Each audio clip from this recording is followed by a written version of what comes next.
What's going on, Illumineers? Today we're going to be talking about the top 16 decks from this PAX weekend's event at the Pro Play Games Summit. What a tongue twister. Let's get into it. Look at this. Before we get started, you're going to be seeing a lot of this weekend. In the Friday 10K, 3 Steel Song lists in the top 8. The Saturday 15K, 3 Steel Song lists in the top 8. And an Amber Steel Dwarf's Mine list. Guys, Amber Steel is running rampant out here in the meta. All right, we're gonna start with the Friday $10,000 prize tournament. In the top 8, rounding it off, we've got Habibi, the maker of Habibi Song, the style of Lorcana, known for playing big singer dudes. All right, he's got the Rhino shift package, 2 Namaris, shift aerial, 3 Naveen's, we love Naveen. 1 Bare Necessities, 1 Grab Your Sword, I like it. Grab Your Sword is great against the green decks. And then, you know, the song package, Zeus, Storm, Strength, Whole New World. Looks pretty stock, but the Namaris are spicy. I like it, having a big body that can help you filter, unbrick your hand, but also hit locations if you need to. Rhino's so good, you can't not play him anymore. Sorry, Robin Hood, you're dead. Bare Necessities, Grab Your Sword, looks cool. I like it. Moving on to the next deck, we've got camillegobos, and he was rocking Ruby Amethyst. The only Ruby Amethyst deck we're gonna be looking at throughout this video. This is a really cool deck because it's kind of a blend of the new Shark Bases version and the more traditional Ruby Amethyst stuff. As you can see, you've got the Peter Pans to give your Shark Rush, also the Iagos, works really well. But then you've got like the Tremaines, okay? 2 Tremaines, only 3 B prep, which is, you know, you're cutting them out to play some other stuff. You're relying more on your other actions to lure burst and get you across the finish line. A lot of times you don't want to play Shark on 6 and then B prep on 7, so I can see how that would be useful. But 3 libraries, very good list.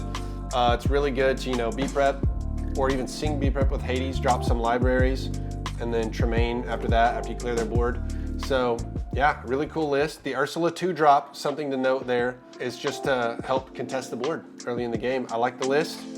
Obviously he did well for them at this tournament, so congrats there. This is Ben Fishman, also known as Manfish, and he is running the Robin Hood shift line, but only partially, okay? 2 little, 3 big. That's the ratio he ended up on. Cutting 2 Lawrences, maybe to help fit in the Rhino and the Robin Hood shift package. That's interesting. 2 shift packages in a Steel Song deck, and Beast. He's playing sad songs, folks. This is sad songs.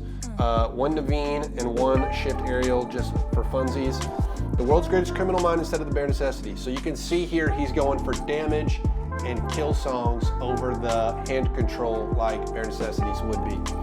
Other than that, it's a Steel Song list. Notably, actually, Ursula Vanessa instead of Troubadour. So some people are still, you know, think Ursula Vanessa is more useful because she has that extra willpower. You can get more Rapunzel value off of it. Moving on. Our next top 8 deck is Nicholas Montequila. I think this is Beefcake. I was watching on stream, there's a dude named Beefcake playing red blue items, and I'm pretty sure this is him. Super cool name, that was fun. But yeah, really standard Ruby Sapphire items list. Great Stone Dragon, cool.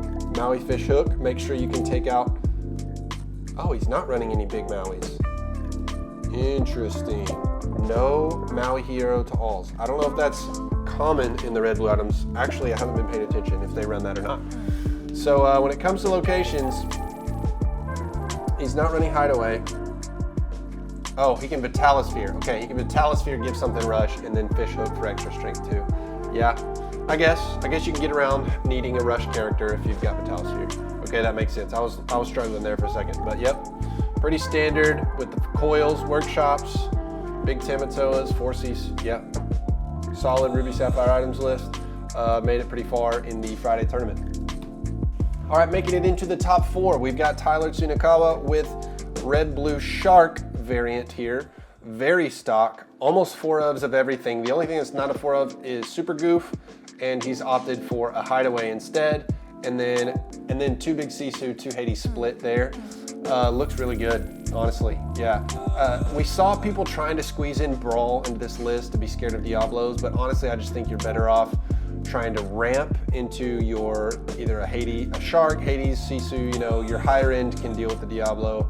But honestly, if they're playing green and they're sticking Diablos and discarding you, it's gonna be a rough day anyway. Obviously, they're probably predicting more Amber Steel, other types of aggro, so they're leaning into the goofy side of things. Anyway, I think a Hideaway is a necessary tech at this point in the Lorcana meta because there's so many McDuck Manors running around.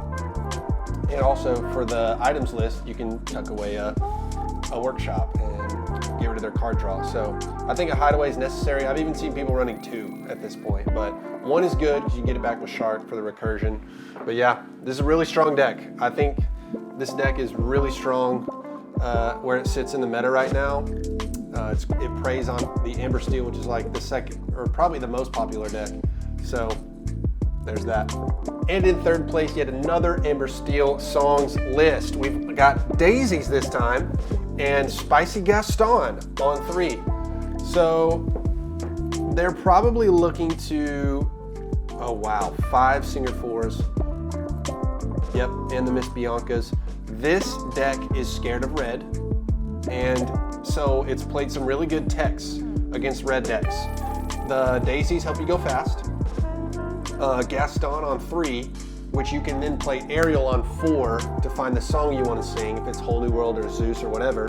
But the Gaston's going to stick more often than not against Brawls, against Sisu. So yeah, and then the Biancas just to make sure you have that Singer on 4 if you need it. You're obviously, or you're more likely than not going to have an ally in play, whether it's Rhino, Smee, what else we got? Troubadour, Daisy. So Bianca is pretty much always coming out on 4 if you have her in your hand. And then, yep, the world's greatest criminal mind. So yeah, this deck is definitely targeting more red stuff because honestly, Steel Song's already good against Steel. So those techs in against red, I think, are really good. And in second place with the absolute spice, Ego Dre, AKA Andre Ativo. Sorry if I said your name wrong. I should have just stuck with a nickname. Anyways, the Amber Emerald with the Ward guys. We've got Aladdin popping back into some of these Amber Emerald decks. Lewis, new card from set 8. It's been great at just keeping the board down, forcing the reckless, forcing people to challenge into him, and they're probably going to get 8 if we're being honest. 4 willpower is not that common that early in the curve. Full Prince John discard package. We're running a chip, a Lady Tremaine do it again. Maybe to bring back an Under the Sea, bring back Bruno. Yeah, that brings a lot of versatility to replay whatever action you need at the time.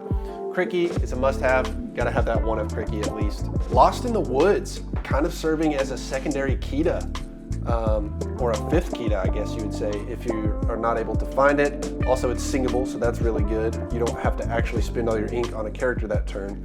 So yeah, a really spicy, not really spicy, but spicy enough Amber Emerald going all the way to second place in this 10K. It's really cool to see. And the winner, everybody's villain at the moment, Pull the Lever, Wrong Lever combo deck. Man, this deck is insane. You're shifting Diablo, and then it's just tempo from then on out. You're drawing infinite cards. Like if you shift Diablo on 2 and Sing Friends, you've already got so many cards. It's nasty. 3 Prince John, 3 Chip for Sudden Chill, and then the Wrong Levers if you need them for the discard package. We're running 2 of the Peter Pan Shadow Finders to pair with the Genies and Iagos to contest the board. Elsa to help tap stuff down. One of Belle, I can respect that. Hypnotic Strength, maybe to target the other Iagos that you're facing. They never come back as a spicy tech. Exerting some stuff, if the board is stalled, that makes sure they can't get away with that. But yeah, otherwise, yeah, green, purple, discard, tempo-y stuff with Pull the Lever, Wrong Lever. That is just such good removal. There's nothing they can do about it. It's a 3 cost bottom deck, you die. So good. Obviously, because he won the whole thing. Congrats to Juice. All right, moving up to the 15K. Our top 8 starting out with Amber Steel. What a shocker. The one spicy thing, actually, this deck's got a few spicy things. 6 Singer 4s. That's a lot of Singer 4s. So Witty is making sure, no matter what, they have a Singer 4 on turn 2 so that they can bomb your stuff. Rhino shift package, pretty standard. 4 Beast, 3 Aerial Sonic Warriors. Guys, Aerial Sonic Warrior tears up the aggro, tears up the steel decks. Be Our Guest, a 4 of, is pretty cool. I saw a play where it was like Aerial into a Be Our Guest into an Aerial. You can just chain the cards that scry for each other over and over again. It's really cool. And then the standard song package plus I find in my Platinum, playing against those red-blue item decks. You gotta be ready. I like it. The Doc draw package instead of Whole New World. Be of note here, no Whole New World in the top 8 Amber Steel deck. There you go. All right, another top 8. We've got Juice. He won the whole thing yesterday and decided to make it back to top 8 again. Couldn't quite get it done twice in a row, but hey, that is an awesome achievement, making top 8 2 days in a row. That's insane. Much less winning one of them. Pretty sure it's the same exact deck.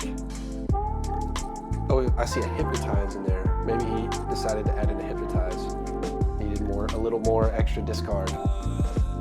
Other than that, yes, it seems to be pretty similar. I think he cut a Genie for a Hypnotize maybe, or something like that.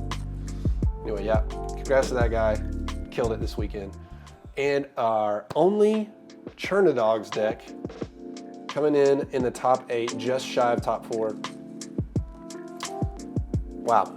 Yep, that deck goes fast. Invited to the ball, okay. The mid-range Clarabelle. Just to get a little extra card out of it, maybe, I guess. They're not running the shift Clarabelle. I'm not sure about that one. Interesting. But yeah, aggro Chernadog. They've got both 1-drop ladies. Okay, we saw a lot of people move away from the uninkable 1-drop lady. Yeah, that deck can get out of hand really quick, and they made it all the way to top 8, so good job. Our last deck of the top 8 before we move to top 4 is Hal Brady, playing the exact same deck as Ego Dre. I wonder if they're teammates. Looks like they might be, but literally an exact replica. We see the discard, we see Under the Sea, Lost in the Woods, Keita, Lewis, yeah. Wow. Well, that deck obviously has something going for it. It's made top 8 2 days in a row at Pro Play Summit, Texas. All right, I'm about to show you 3 Amber Steel lists in a row. Here we go. The standard Steel Song by Stephen Mahia. I love this build. Super stock Steel Song with an Amari teched in. You've got Bare Necessities instead of World's Greatest, which I like. I like just wheel it all away and then Bare Necessities away the B-Prep. I like it. Aerial Sonic Warrior, the 1 of. I like that tech with so much steel going around. And then 3 Naveen's. Naveen gets you out of so many pickles. I love being able to just slam that down. You're getting a body, you're getting tempo, along with removal, or a Whole New World if you have to panic button wheel. Naveen is a great card. I think I don't know if people sleep on him, but I think he should be a staple in this deck. All right, and in 3rd place, we've got an Amber Steel Mines deck. Oh my goodness, Goofy is such a menace, bro. You play Smee on 2, another Smee on 3, and then on 4 you've got Goofy, and those Smees are just invincible. They're just healing themselves. What we need to talk about right now is this Robin Hood, deal 1 damage to chosen character. I think this player, who is it? Justine. I think Justine was dealing damage to our own characters so that Goofy could heal and ready them back up. I'm pretty sure that was happening in this tournament. If not, at least just, doing a damage, being able to ping stuff is really good. Aurora, whenever you remove damage, ready her. So I'm pretty sure Robin Hood was there to actually self-ping. You can correct me if I'm wrong, but self-ping with Aurora being able to ready when she removes damage, and then Goofy, yeah. That is a sick combo. That is so creative. I love seeing that make it all the way to top 8 at a huge tournament like that. Somebody going outside of the box a little bit. Well done, Justine. All right, and then the spice of the century, Rob bringing the Amber Steel discard. You heard it right, Amber discard. Daisy Duck, the 4-drop, Bare Necessities, and then 2 of You Have Forgotten Me. Man, I'm telling you, you come out the gate with the Amber Steel stuff, people are not expecting you to drop a You Have Forgotten Me on 4. It just ruins their day. They've got their last 2 answers in hand, they think they've got you, and then boom, it's gone. They're out of cards. So good, so cool. and it's so cool to see it pop off like that.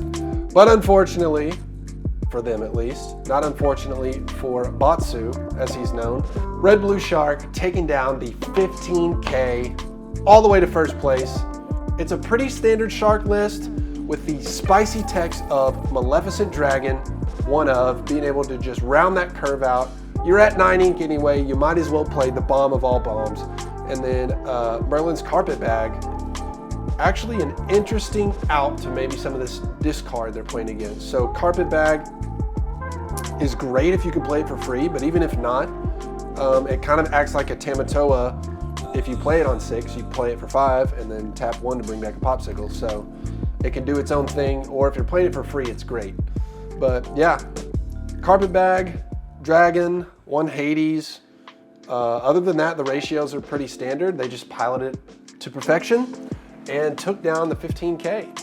Thanks for watching, guys. Those are 16 decks that you might be looking at taking into set champs. Let me know what you guys are looking forward to playing. And if any of this stuff surprised you, I want to hear your thoughts about it. Thanks for watching, and I'll catch you in the next one.